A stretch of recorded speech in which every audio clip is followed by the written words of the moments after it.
Hi, good afternoon, everyone. So I'm Dr. Chong, psychiatrist and lecturer at UPM. A warm welcome to all of you for spending the next 1 hour with us in this second webinar of a series of mental health-related public talks organized by the Department of Psychiatry, UPM, in collaboration with Pfizer. These are some of the annual activities we organize in conjunction with the World Mental Health Day, which falls on the 10th of October every year. Yep, that was 2 weeks ago, and we do celebrate it the whole month. As you can see from the slide, this webinar will consist of a presentation of 45 minutes and followed by an audience discussion for 15 minutes. The following webinar will be recorded and made available for free distribution upon request. Viewers can ask any questions via the Q&A tab or chat tab. Viewers can request to unmute themselves during the audience discussion session if they want to. So this year, our world is experiencing the unprecedented impact of the current global health emergency due to COVID-19 that has also impacted on the mental health of millions of people. We know that the levels of anxiety, fear, isolation, social distancing, uncertainty, and emotional distress have become widespread as the world struggles to bring the virus under control and to find solutions. This big picture necessitates that we ensure that mental health is prioritized now more than ever before. Mental health coverage should be an integral part of the universal health. Nobody should be denied access to mental health care. Thus, that's the theme for our Mental Health Day this year. Mental health for all, greater investment, greater access, everyone, everywhere. As we are going through every aspect of new normal in our lives, so do the mental health and its care. Without further ado, I would like to introduce our speaker today, Dr. Michael Ang, to speak to us on a very interesting topic that's important for all of us to know, the new normal of mental health. Dr. Ang is a teacher of mine who has inspired me a lot. He works as a consultant psychiatrist and senior lecturer at UPM. He has an extensive CV, so I'm just going to summarize here by describing to you what I know about him. A great educator and doctor with big heart, a psychotherapist that always offers insightful inspections, and a firm advocate for the importance of mental health. So with that introduction, let us give a warm welcome to Dr. Ang to deliver his talk today. Okay, thank you, Dr. Chong, for the kind introduction. A warm welcome to all of you. So I think that thank you for sharing the next 50 minutes with us, 50 to 60 minutes with us, so that we can go through some of the new understanding about the new normal for mental health, especially during this COVID-19 period. Okay, let me start with sharing my screen. So let me do some magic and share my screen so that you all can see my presentation. So, okay, so today I'm going to talk about the new normal of mental health. I think that's something that we have been hearing about, the new normal. We are more at this moment, especially so for our mental health. I think this is something that we have not faced before. I think none of us has faced such pandemic and the impact of this pandemic to us, especially at this moment of CMCO.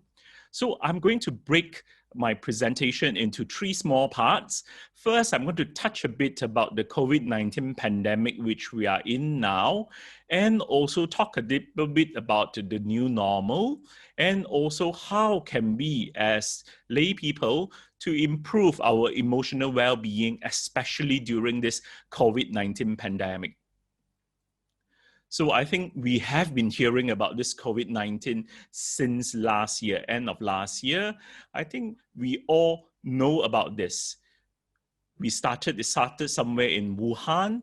Few people in Wuhan started with fever, cough, and also severe respiratory distress. So these are the initial presentation of some of the patients in Wuhan. Then by end of December 2019, China has alerted WHO that they have found something new. They have found a new virus, and they believe that this virus is different from SARS, is different from the other MERS. So they think this is something new. So they alerted WHO. And China took a very proactive step to lock down the whole city of Wuhan 2 days prior to the Chinese New Year. So I think WHO starts to recognize this COVID-19 as a pandemic somewhere in March. And in Malaysia, we started our own version of lockdown, our MCO, on the 18th of March, 2020.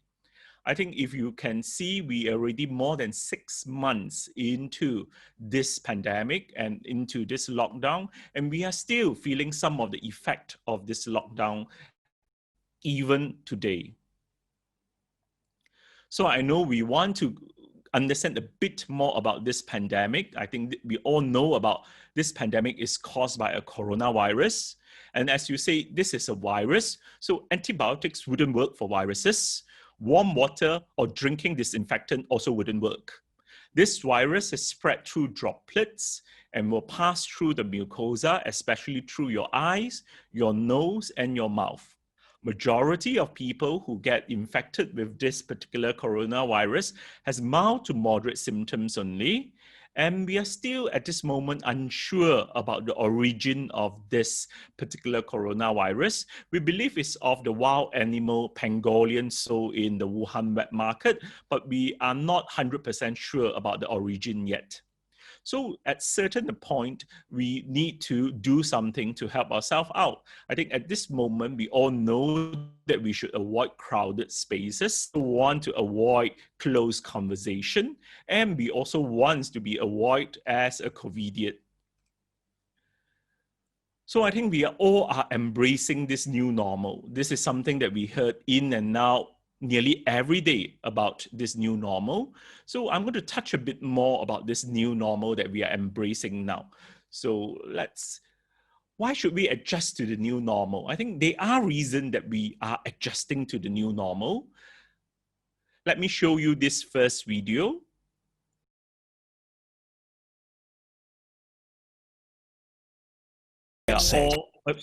I think we all knows about this. Since we don't have actually embracing the new normal, a lot of us are actually currently working from home. Although this is a Saturday, most people would be on leave or not working today, but there are still some people who needs to work, and we are people to work from home because we want to reduce the physical contact and the possibility of spreading this virus to other people. So that's the reason why we are actually encouraging people to work from home and reduce physical contact.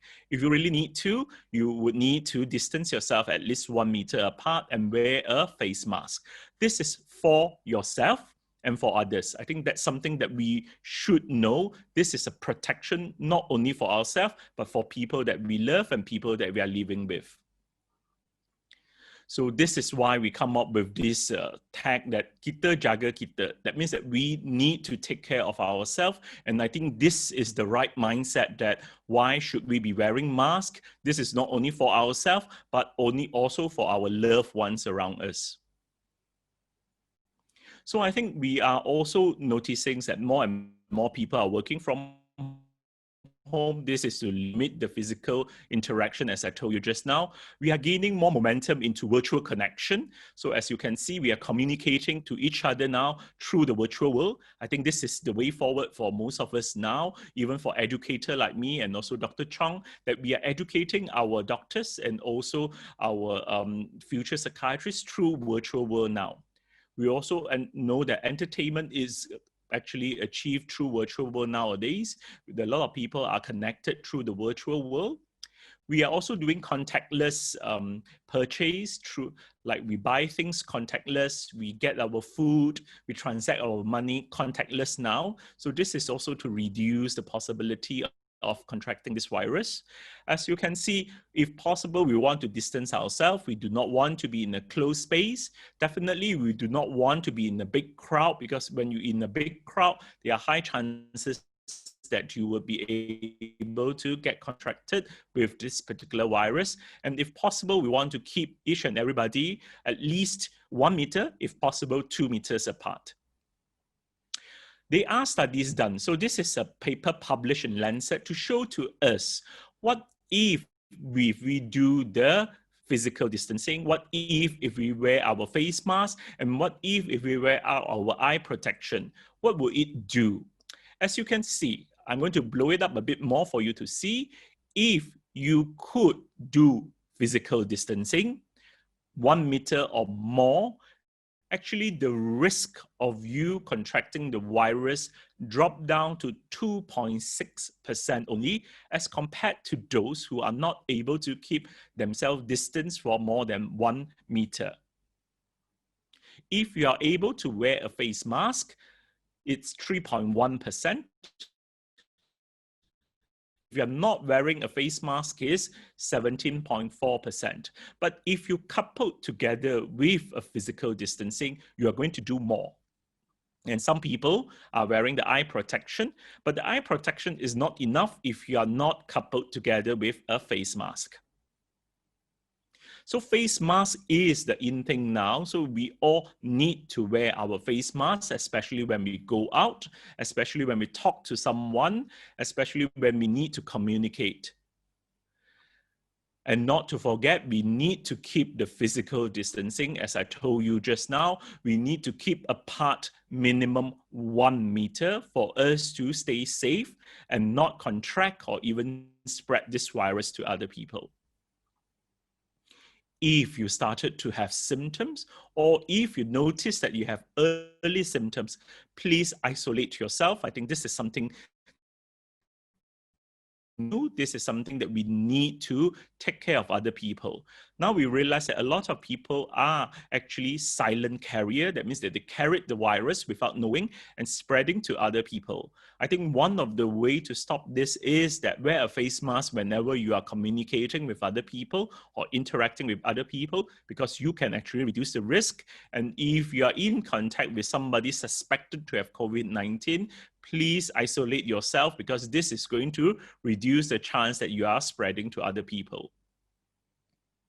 So again, I emphasize on this, kita jaga kita. We really need to take care of our community, because everybody, all of us here listening to this webinar, we are the frontliners. We are the one that take care of other people. So it's not the doctors, it's not only the police officer. We are all the frontliners, because we are here to take care of our loved ones and our community. So let's prepare for our future, especially the mental health part. So today I'm going to talk a bit more about emotional well-being, because I think this is something very important. We need to improve in terms of our emotional well-being. And I'm going to spend some time to go through some of the ideas that we have in terms of emotional well-being. So we know that this COVID-19 has attacked us unprepared. So there would be a lot of unpreparedness that most of us have, because this is unprecedented. None of us in this lifetime has seen something that big, something that's serious, that caused us to be isolated and to be kept indoor for a period of time. Like it or not, there are losses. Losses in the form of freedom, losses in the form of income, losses in the form of life, and also losses in form of livelihood. I think this is where our DG is helping to look at this day in and day out, is that how do we balance all this? How do we balance life and also livelihood? I think we all realize that the lockdown, which actually causes a lot of damage to our economy and also causes a lot of strain to livelihood. But if we do not do that and we allow this virus to spread, as you can see in Sabah, life is actually being taken away. That's what we want to actually reduce, the loss of life. We also realize that we are in a society that we do cherish interaction. And now when we are kept indoor, or we are requested to stay indoor, it's a form of isolation. I call it pseudo-isolation. It's because we are still able to connect with each other through the virtual world, talk to each other and communicate to each other, even though without meeting each other physically. I would like to draw all the participants to the attention of the choice of words. I think previously at the beginning of this COVID-19, we call the distancing social distancing. We actually realized that this is not the right word to use because we do not want people to be distant socially. We actually want them to be distant physically, but still kept connected socially. I think this is what we are trying to strike a balance, that you can still connect with people, because when you have too much of isolation, that actually brings about a lot of emotional distress. So we actually done studies to look at people affected by this COVID-19, especially during the lockdown period. A lot of people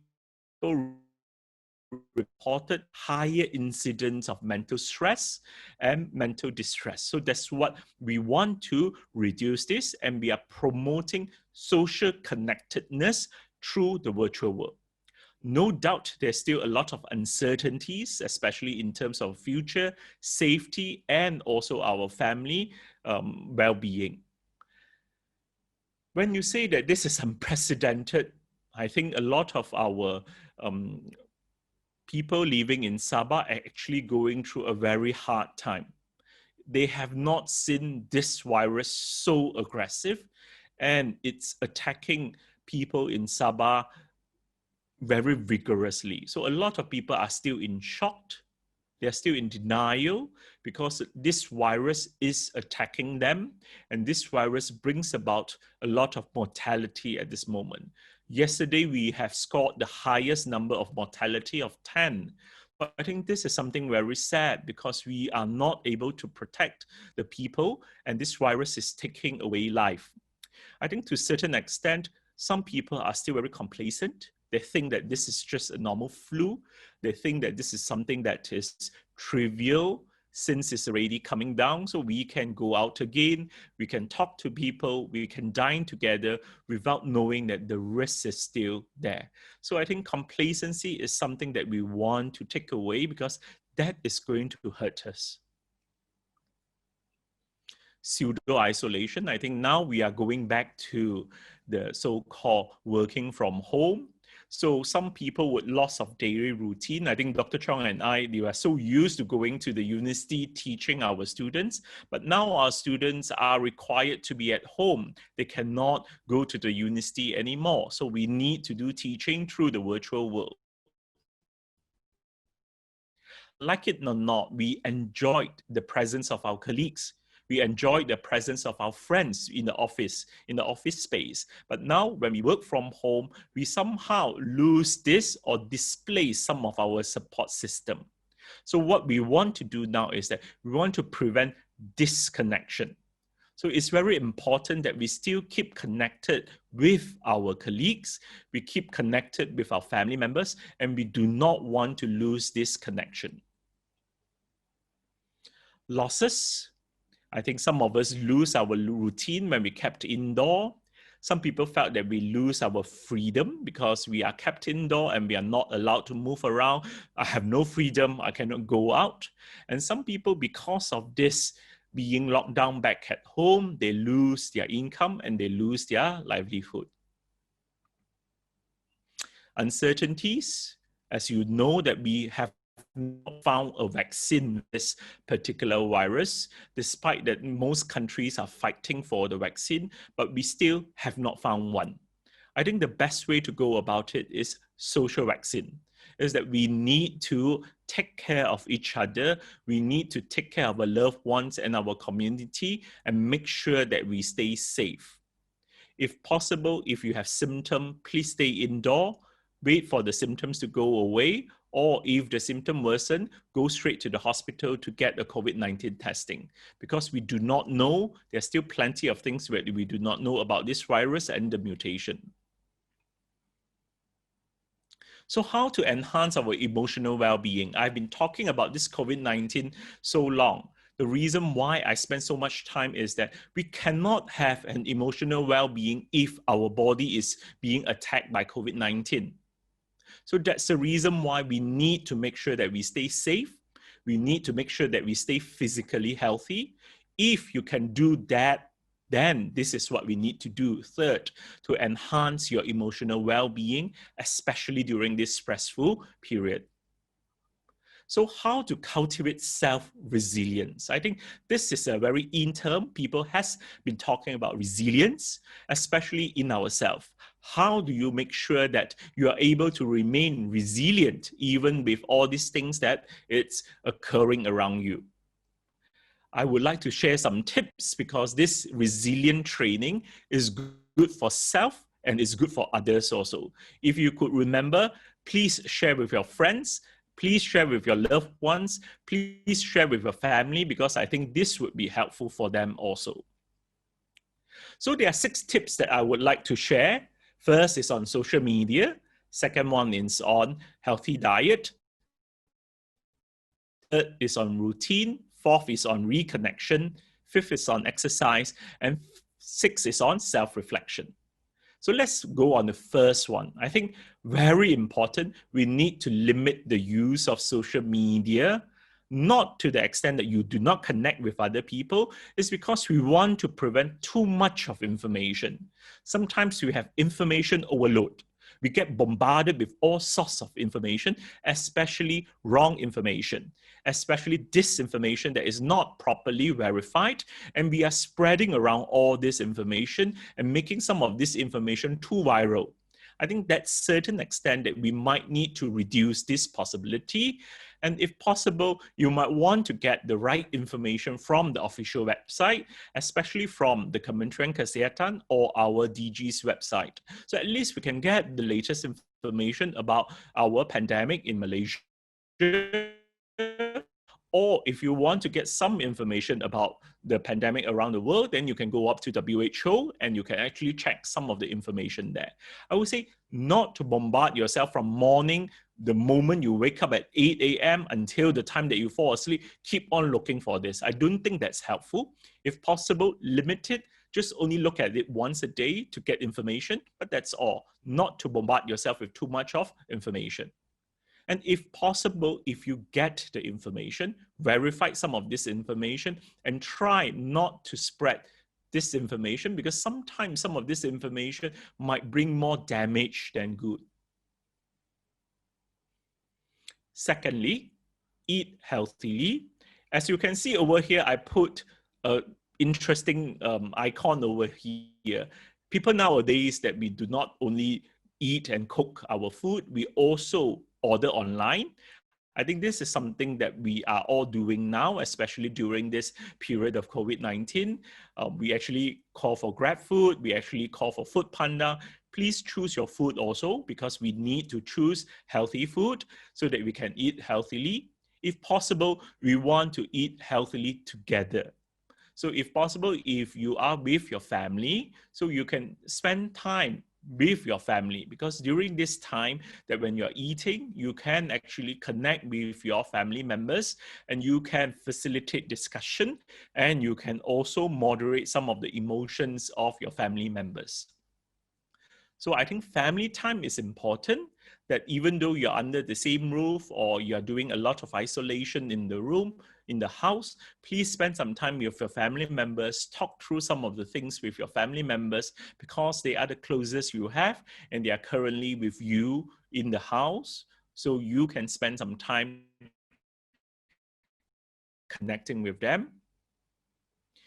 Or you can spend some time by yourself, because spending time by yourself is also useful for you to keep yourself calm and for you to calm yourself down and relax yourself to a certain extent. The third thing I would like to encourage to do to enhance our self-resilience, that if you could, maintain a daily routine. So choose to wake up on the same time, every day, even though that you are working from home. So some people might say that, oh, I don't need to brace the traffic now, so I can wake up much later. I say, yes, you are right that you do not need to brace the traffic now, but it's also very important that you might need to wake up on the right time, because that gives you a sense of routine. This sense of routine is going to give you some structure in your life and also might be able to give you some containment, especially in your feelings and in your emotions. So you can choose the right time to wake up. You can choose the activities you want to do. You can break from your work and have lunch. After that, you can continue working. And after you finish work by 5, 5:30, 6, you can choose to switch off your computer as if that you have been leaving from the office. So a lot of people has been telling me they have lost the sense of time because they are kept inside the house. They have been facing the computer all the time. So I would encourage all participants to actually choose the time that you lock in and choose the time that you lock out. Remember, we need to emulate our day-to-day living, even though you are at home facing the computer. So good sleep hygiene is very important. Choose the right time that you go to sleep. And if possible, try not to take too stimulating food before you sleep. No tea or no alcoholic drinks. Some people think that alcoholic drinks will help you to sleep. Actually, it doesn't do that good. So choose to maintain a good sleep hygiene that will be useful to maintain your emotional well-being. Engagement. Remember, we also need to engage. Some of you ask me, who to engage? Because we are back at home, we don't go out and see other people.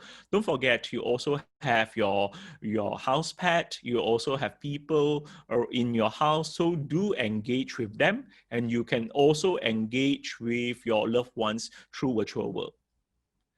We also need to inspire and be inspired. So that's the reason why, to a certain extent, we will still need to show good role model to our family members, show good role model to people that we are working with, to inspire them, especially during this challenging time. And at certain time, you also want to receive some inspiration from the people that you're working with and your family members. So, as I told you, we should not lose connection. We need to reconnect with others. Who could we reconnect with? I think this is a time that we connect with our loved ones, we connect with our colleagues, we connect with old friends, and not to forget, we connect with people in need, because definitely there are plenty of people out there who might need our help, especially those who get affected financially or even emotionally due to this COVID-19. So how effective, how do we communicate with other people? I think one is through the virtual world. If you really need to do one-to-one, I say, wear your mask. So wear your mask, you can talk to someone else, that's fine. You might have a very small gathering of 3 people, 4 people, I think that's fine. But please wear your mask also. If possible, keep at least 1 meter apart. I think that's the safe distance that you need to make sure that you're able to do. So fifth one, to maintain physical vitality, you would need a good physical health to maintain a good emotional health, as I told just now. So exercise is important. So some people might into yoga, so you can practice yoga at home. Some people are more outdoor. They prefer outdoor jogging. Yes, you can. You just move around and not go to crowded places. That's fine. And some might want to say, I don't want to go out. Yes, you can do your aerobic exercise even back at home. Last one is reflection. I think in this challenging time, we could not help but to feel certain sense of anxiety, certain sense of worriness. But to do this, we might need to look back at ourselves. And we want to achieve inner calmness and reduce some of the anxiety. So how can we do that? I think we need to be mindful and we need to be promoting gratitude because we are healthy at this moment. We are able to still share with friends. We are still able to connect with people. So we should be grateful for what are things that we have at this moment and be mindful that yes, everybody else is going through the same thing. Everybody else is going through the similar situation and stress. We just need to take care of each other. As I told you, kita jaga kita, we need to take care of everybody around us. Passing it on, I think that's also very important because once you feel good, once you feel that you are in control of your emotions, do pass this good energy out to other people. If possible, share positive things in the Facebook, share positive things in the social media. Don't share those scary things or how many children get affected in what school and things like that. That sounds a bit too scary. So if possible, spread positive vibes. And important, look out for others. If you are in a neighborhood when people who are in need, please reach out, and if possible, do good for other people. And I think that would also, the goodness will come back to you. So when times are really rough, if you notice your emotions are too volatile, your emotions are running too high, and you actually realize that there's too much stress in you. So what could you do? I think first thing is that we might need to acknowledge our own emotions. It's okay. We are human beings. We do feel sad. We do feel stress. That's perfectly human. We also need to acknowledge that it's not only us to have all these feelings. Other people might have the similar feelings also. So by acknowledging our own feelings, I think that's the first step that we could do. Sometimes we realize that we have constant worries, which causes us to have difficulty in sleeping. We might even feel easily agitated with some of the things that are happening around us. Some of us choose not to connect with other people and cut connection with other people. I think these are early signs of stress overload, or you find yourself too emotionally stressed out by this COVID-19. So not only on us, please look out for your loved ones. Please look out for your friends and see whether do they have all these features. If they have all these features, they might need help. Some people do not present with only emotional symptoms. They also presented with physical presentation. Some people might present with a lot of headaches. Some people presented with a lot of muscle tension and even stomach upset. I think these are full presentation of overloading of stress. So sometimes you might need to acknowledge some of these physical symptoms also and look out for this. If you do find this overwhelming, please reach out. Help is available. I think this is something that I want to highlight. There are people around us who is able to offer help to us. So what we are looking at is that there are doctors, there are mental health professionals around that would be able to help you. Some of you ask, where should I go for help? Who should I turn to? So I think there are few things that you could do. If you think that you are comfortable meeting some of the family doctor that you have been to, I think that's a good start. You could start with seeking out the family doctors around your area, the family doctor that you are used to seeing. So could be the first line. They could be the people who be able to help you to go through some of this and look at whether is there a need for a referral, or is there a need to go to a hospital or seek psychiatric or mental health help. Also, you can realize that there are actually helplines available. KKM has started with, our Kementerian Kesihatan has started with a helpline that you can call in for people who needs support. So you can call in and maybe get information of where to go to and how to go, which are the hospitals that are available. Actually, by and large, all hospital offers psychiatric help or mental help. So if government hospital is nearby your place, you can always drop by to the mental health facilities or even the clinic that they will be able to offer you help. So I think those are important to show to you, but there are also some NGOs, there are some kind people out there who are helping each other. I think we all know about the Befrienders. I think the Befrienders has been here with us. They are offering helpline for people who are in emotional distress. If you are in emotional distress, you can always call the helpline in the Befrienders. I think these are the good places that we can reach out for help. So I think we all need to embrace the new normal, be it physically, be it emotionally. I think this is something very important, and we are all here for each other. So I would like to conclude my presentation. So we all know that COVID-19 is here to stay for a while. So I don't think it will disappear by the next day. I think even next year, we might also be facing some of the challenges caused by this COVID-19 pandemic. Psychological impact, emotional distress are tremendous. People are feeling the impact of this COVID-19, not only physically, but also emotionally. Let's enhance resilience. There are 6 ways just now that talk about how do you embrace the new normal and how do you embrace all this mental health resilience to improve your own resilience, to make yourself feel better, especially in this challenging time.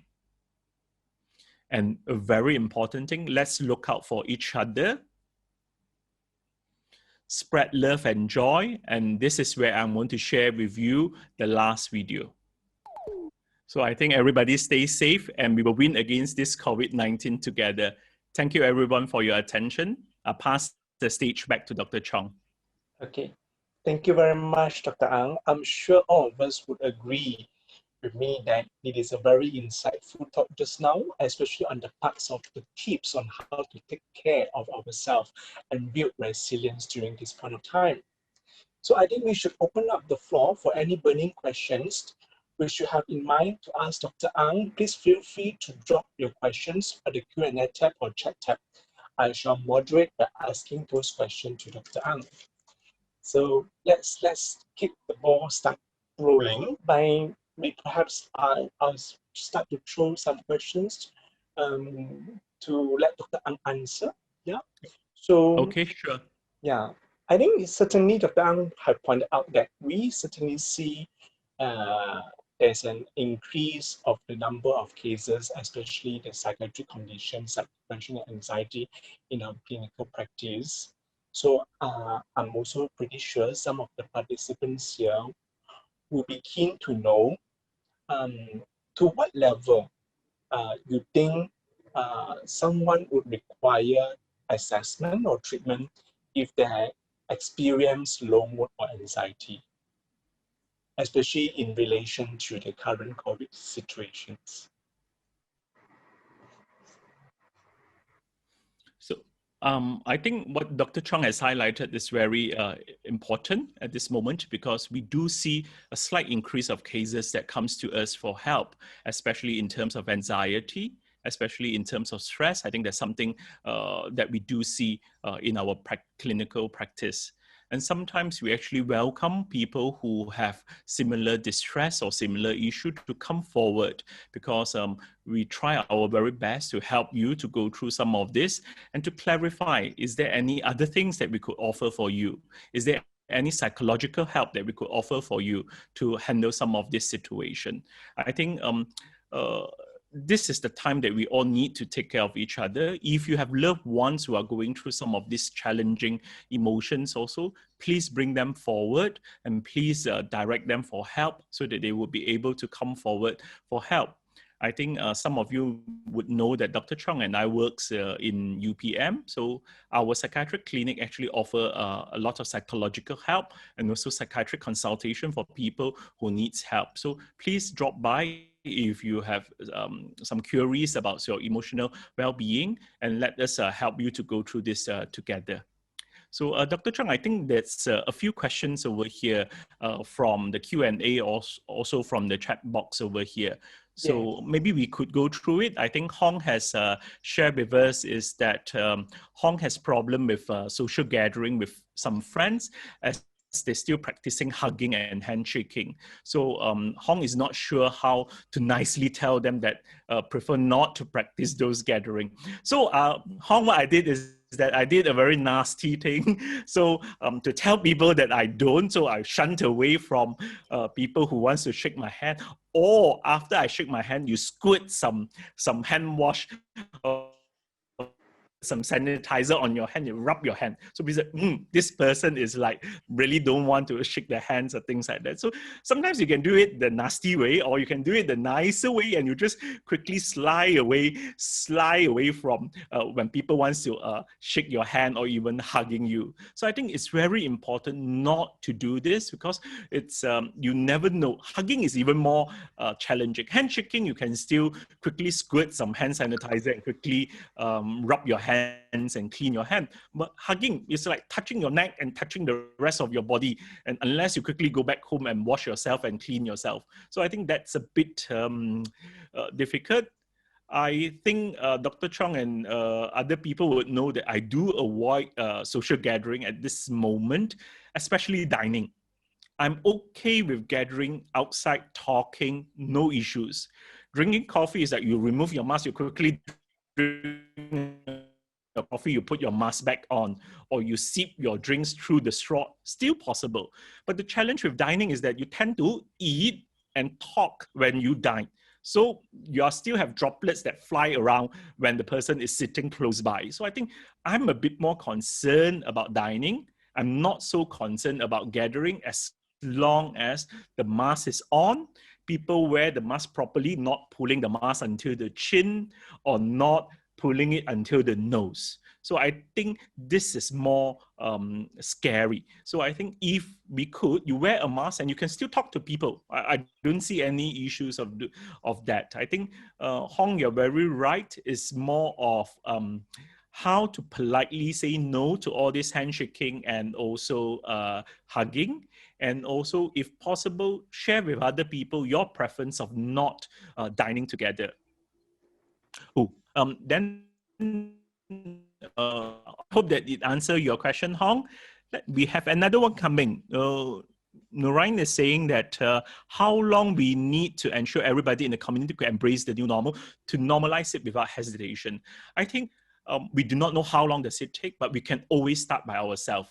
I think it's very important for us to say that we will be the agent of change. We cannot wait for other people to change. We need to change from ourselves. So if you could start by doing that yourself, and people would actually learn from you, and people could actually get inspired by you and say, Nurain is actually doing that, and maybe we also should be like her. She's making sure that she's wearing a mask, and she's making sure that she's washing her hands and not eating in the pantry together with other people. That's fine. I think that's something that we would need to do. How long does it take the community to embrace this? I think sometimes we need to educate people. I think the slogan of Kita Jaga Kita is very important. We are not doing it for ourselves.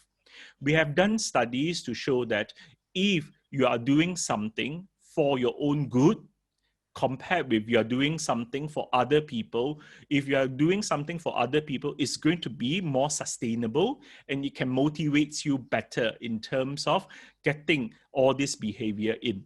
I think this is why we are doing it for our loved ones. We are doing it for our community that we are being in. So I think that's the thing that we want to spread. We want to be the agent of change, and it will take some time for all this to sink in, like it or not. In our Malaysian culture, I think it will take a bit longer. Yeah.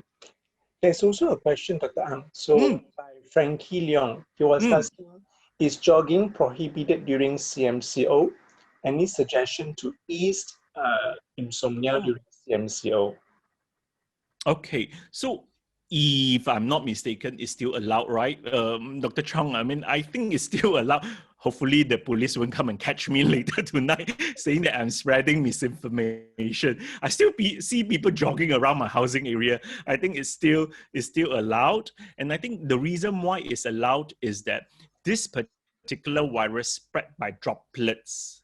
So droplets mean hachi, hachi, unless that people start sneezing and coughing left, right, center of you. If not, when you're jogging, you're in motion, so you're moving around. So that particular virus won't go and spread onto your face and other parts of your body. So I think that's why we are saying that jogging in the open space is still doable. Okay, so maybe we answer the question by Ikwan. So Muhammad Ikwan, thank you for your question. He asked, experience any surge in mental health among children during COVID-19? I would say at this moment, because I'm an adult psychiatrist, I do not have that much experience in taking care of the mental health of children during this period of time. So I might not be the best person to answer this because I don't have the data for that, because most of the clients that I'm taking care are of the adult population. Maybe Dr. Chung, do you have heard any from our colleagues about this particular issue about mental health for children? I think, if not mistaken, I do heard from our child and adolescent team in hospital UPM. They do see some uprising of the anxiety cases, especially among the adolescents groups. I see. I Yeah. see. Okay. So, there's concern of going for follow-up on medical appointments in public hospital. It's also too challenging to stay safe in those crowded places. So my dad and myself are postponing our appointments. Okay. So I think, Hong, that's fair enough. But we also have to understand that this particular virus spread by droplets.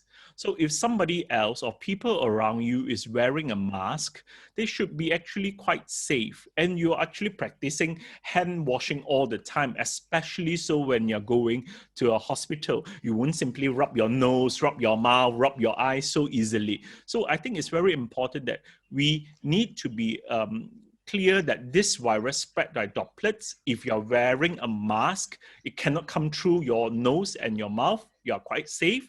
If you're like me wearing a spectacles, they can't spread it through your eyes also, because the other people outside there also wearing a mask. So you have actually two protection, yourself, the other person. And if you're keeping 1 meter apart, that's also less likely to be able to transmit to you. So if you ask me whether it is safe or not safe, I would say it's relatively safe. You might not need to postpone all your appointments if the places is not so crowded. I think most hospitals are trying to stagger our appointments so that we do not allow so many people to sit in one common space that easily. So you will still need to come in on the staggered timing, and they only allow a certain amount of people to be able to sit at the open space available. I think those are the things that we are doing. If you ask me, I think it's relatively safe.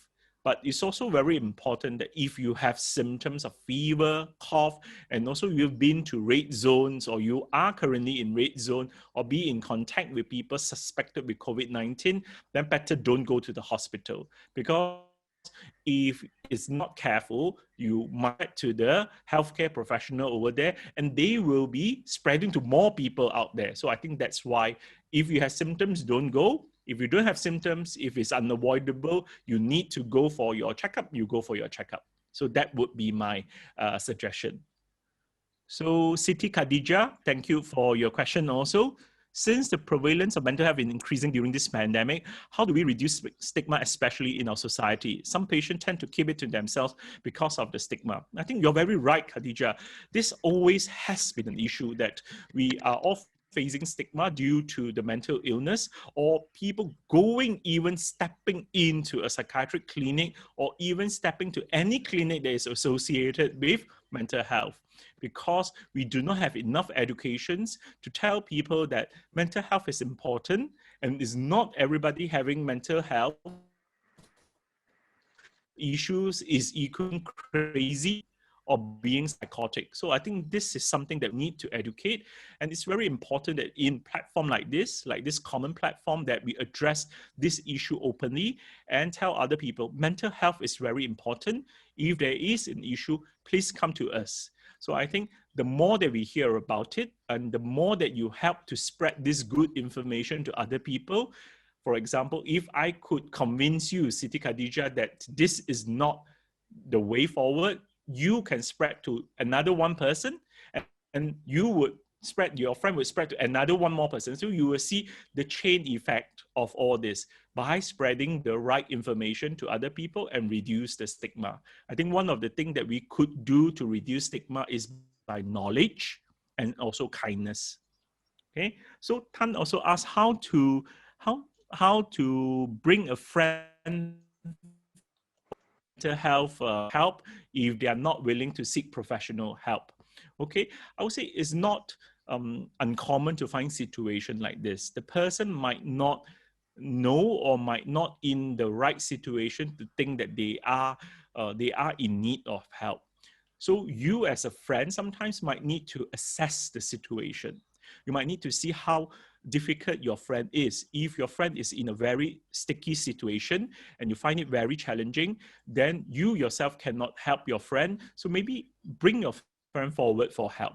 Sometimes if you ask them, go yourself, they would not go. So sometimes you might even need to make the appointment for your friend, call up the hospital, make the appointment, or even you personally bring the person to the hospital. Sometimes they need some company, sometimes they need someone to be with them to show that they are supported. I think that's something that we want to with.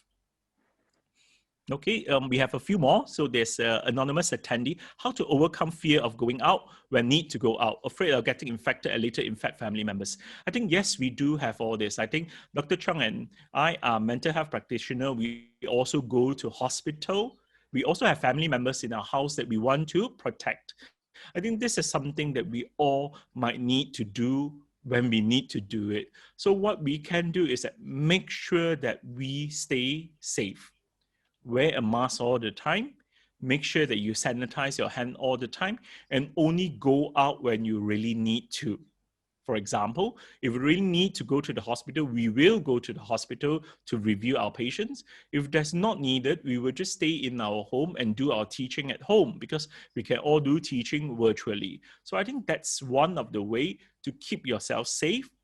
When you come back from home, please discard your mask properly. So discard your mask.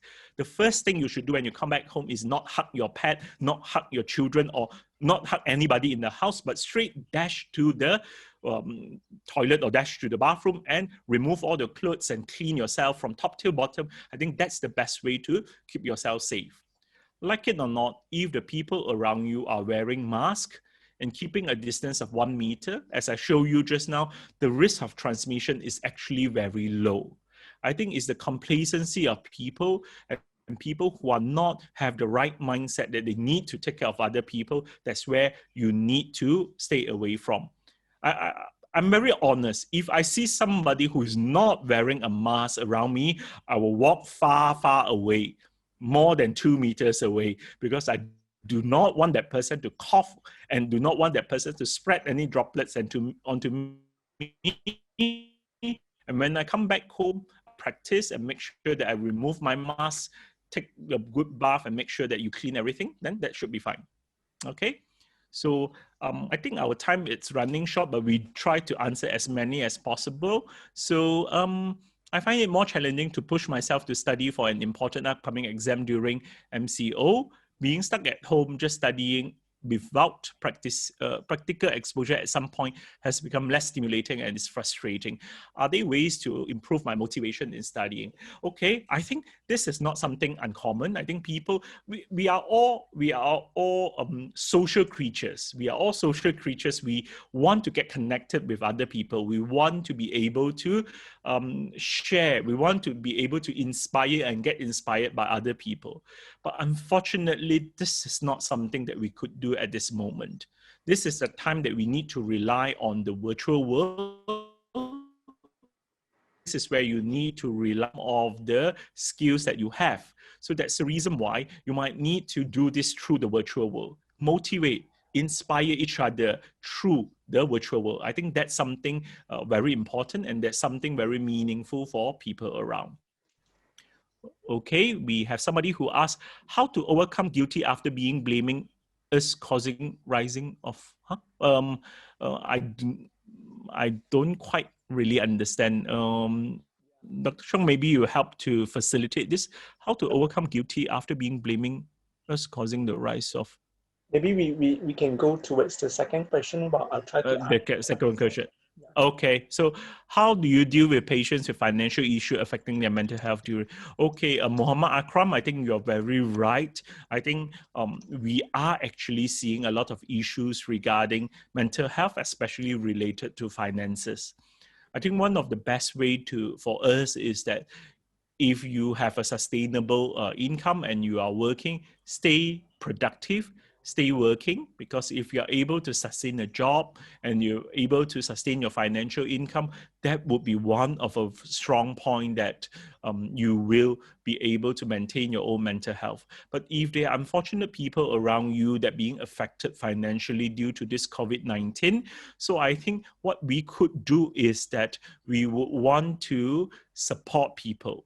I think what I'm trying to do more is that I want to support the local business. If you have people around your area, people around your community, they are working, they are supporting themselves, they are working, selling nasi lemak around, doing some local business around, do help them out, because we need to take care of each other. So if you can buy local products, buy local products. If you have the opportunity to help out some of the restaurant around you, some of the local running restaurant, please go and help them out, because I think that's very important to get everybody afloat at this moment.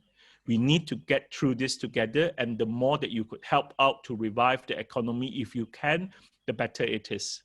Okay, so can you share how do you deal with patients who are crying during clinical consultation, whereas there are droplets and tears everywhere? GP. Okay. I mean, this is something not uncommon in psychiatric consultation. We do have people who cry, but like it or not, they will be having their mask on. So the tears will usually drop onto the brim of their mask. So they don't remove the mask, so the tears will drop. Then after that, they will use the tissue to wipe it, and after that, they throw it. So I would say that those are quite safe, because they are not like they are crying, they're spreading their tears all around the whole room, isn't it? Usually they don't do like that. So I think that's like, it's just dropping onto the mask. So it is them who is getting the tears and getting the droplets from there. So it's less likely to spread to anybody else inside the group. I have not seen that, frankly. So I think most of the time is that they would actually be quite safe, because it's just stuck onto their mask. Okay, so thanks for the sharing. Is there any tips for reducing or preventing rumination on thoughts, since we are now stuck at home most of the time? I think yes. I think one of the ways that we could do is that get the right information. Sometimes we tend to ruminate because we are stuck. We don't know how to go about it, and sometimes we also find ourselves thinking again and again and again. Sometimes reach out to your friends, reach out to your loved ones. I think sometimes it's also important for us to know that we would be able to get some support from other people. So I think by talking to other people sometimes can help you to filter, and sometimes can help you to process some of these feelings. How do you overcome feeling guilty after we infect many people without, okay, I think this is very real, and this is something that we need to embrace. So no doubt that we know that sometimes we also don't know we are the carrier. We also don't know we are the person who is spreading this. So I think all of us needs to keep a very strict hygiene to make sure that you do not get it. But if you are very sure that you already practice that, and yet you still get infected by other people, that's unfortunate. You can imagine that we doctors working in hospital, we also run this risk of being infected by other people every day in and day out. And sometimes you also have to be mindful that no matter how much we do, they might be one slip of the second that accidentally, when you rub your hands onto your eyes, you might be able to contract all this. So sometimes I think we should not be too harsh on ourselves if we know that we are not consciously, or we are not purposely getting this virus through negligence, or getting this virus through complacency. And even though we know about it, then we are still spreading it around. Like, even you have fever, you still want to go out, that's not fair. But if you already know that you have done the best that you can to the maximum that you can, I think we should not blame those people because we know that they are doing their best, and it's unfortunate that they become the person. Okay, so Yeah, thank I you think we so are slightly over time, right?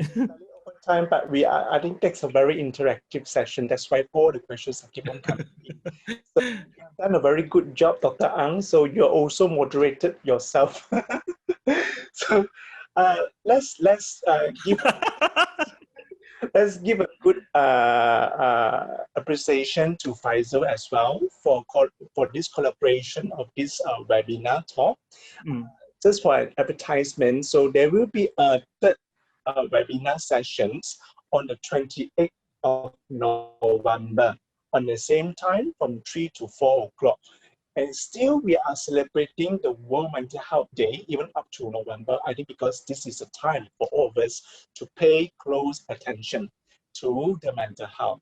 Any final message, Dr. Ang, before we close the platform?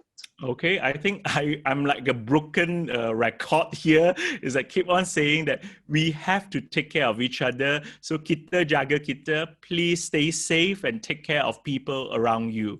So we will celebrate mental health and we'll make sure that we all stay healthy mentally.